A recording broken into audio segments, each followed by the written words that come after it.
All right, Jason, welcome back. This kind of reminds me of the 4th of July. This has been such an entertaining sort of a course that we really need to finish with a grand finale of the really cool stuff associated. Right.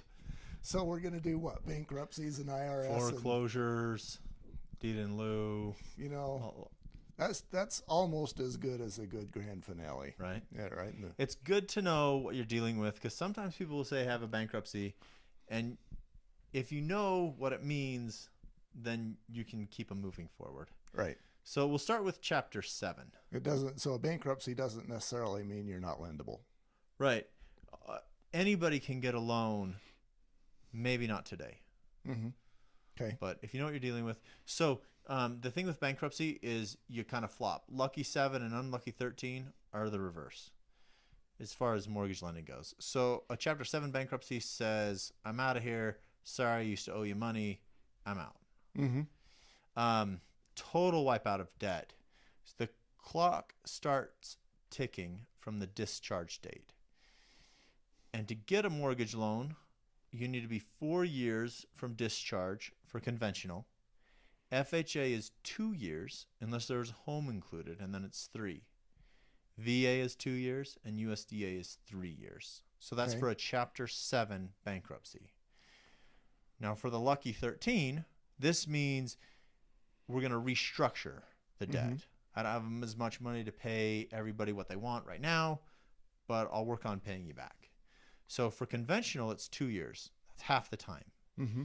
FHA, you can actually be in a Chapter 13 at the time you obtain an FHA mortgage as long as you get approval from the court. So you've got to prove that you'll be on time with your payments for 12 months. Okay. And VA is the same as FHA. So that is definitely an advantage to a 13. From what I understand about 13s, though, you're spending a certain number of years paying off what you can pay off, Right. and then after those number of years is done, then the clock starts ticking on when the 13 goes away. Is that correct? Not No? a bankruptcy attorney. Not a bankruptcy attorney. Okay. So I know that I go off the discharge of debtor. Okay. That's when the bankruptcy is over. So it's not from when it's filed, it's when it's discharged. Every once in a while, that's a little bit of a problem. People come in and say, I filed bankruptcy 2 years ago. I think, okay, let's move forward. I always say, give me your discharge of debtor. Even if it shows up on the credit report, I say, give me the discharge of debtor because there's misinformation. It happens. Mm-hmm. And so that's the time frame we're going off of. Okay. And so basically what I heard you say is that the 7, if it's been within that 2 or 4 year period, whatever it is, depending on the scenario, Mm-hmm. they're not lendable. Nope. The 13, they could be. Could be. Okay. FHA could be. So foreclosure. Uh-huh. If you walk away from a home, Okay. the foreclosure clock starts ticking from the time it was recorded on title. So I've had people who walked away from the home 5 years ago, and it was foreclosed upon 2 years ago. So it matters when it's recorded, when the bank processes all its stuff and gets it taken care of. This can be a problem. Yeah. So a deed in lieu Uh-huh. is where, rather than just walking away and not telling anybody, you tell the bank, hey, I'm walking away. So it's basically the same thing. Mm-hmm. Conventional, if you walk away from your home, you're 7 years out. FHA, you're 3 years. VA, you're 2 years. USDA, you're 3 years. Okay. So you walk away from a home, they're going to hold that over your head for a little while. And that's whether you do a deed in lieu or not. If you walk away regardless of the circumstances, there's that wait period. Right. You're going to be waiting. Now, there's also short sales, which Mhm. doesn't mean that you sold your home quickly. It means the bank was short funds. Mm-hmm. You owed $100,000. The market crashed. Your home's worth $80,000. You make an agreement with the bank. They accept a lower payoff. Usually there's some other terms, but they were short. You did what you could, but you weren't able to repay the debt. And something that I just want to stress, When you buy a home, you sign a document that you will repay the debt. It doesn't state anything about what your home's worth or what the market does. You sign a paper that says you will repay. So it's looked at that the same way with mortgage lenders. FHA, you have a 3-year wait period. Conventionally, you got a 4-year. VA's 2, USDA's 3. Now, if you can prove extenuating circumstance and that you really did all you could, you can get exceptions. It's hard to do. It's hard to prove extenuating circumstances. But there's that. Okay. And what about judgments? Judgment. So these are things that comes up on your credit. This is when you owed a debt and the debt wasn't paid and a judge said, pay it. Mm-hmm. So they always have to be paid off before closing.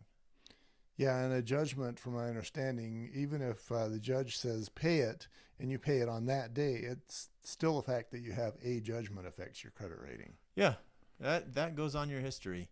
And that's kind of a stinky thing because you get a judgment, you pay off the judgment, you still have a judgment on your credit report. It says paid in full, but it's there. So, and then you've just got to put in the time. Right. So the clock still ticks regardless of whether it's paid or not. Right. Which does reek. Yeah. Now, the interesting thing about this is judgments follow a person, and then they can attach to the person's assets. So the thing to know about this is, like, if Jack buys a home, mm-hmm. and Jill, his wife, has a questionable credit history, so she's not on the loan. They buy the house. Jack decides he wants Jill on title. Jill's judgments will attach to the house. So you always need to watch it.